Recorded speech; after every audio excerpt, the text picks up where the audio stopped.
Who do you lean on for technical expertise related to hardware?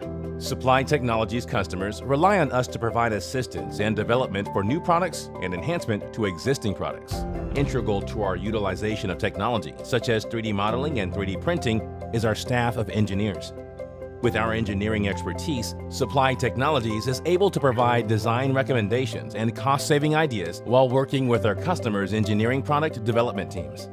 Providing this engineering proficiency shortens our customers' component development from concept to functional prototypes and provides improved quotation response time.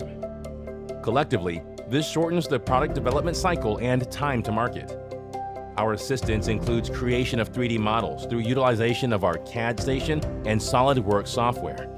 Once a 3D model is completed, a prototype part can be created when the data from the CAD station is transferred to our 3D printer for part generation. The printer uses plastic filament to precisely build a part from the 3D image as the printer begins laying down layers of plastic until it builds up a completed part. The sample parts created allows our customer to test a part for fit, form, and function. This demonstrates our extension of your engineering team with the support structure available from Supply Technologies.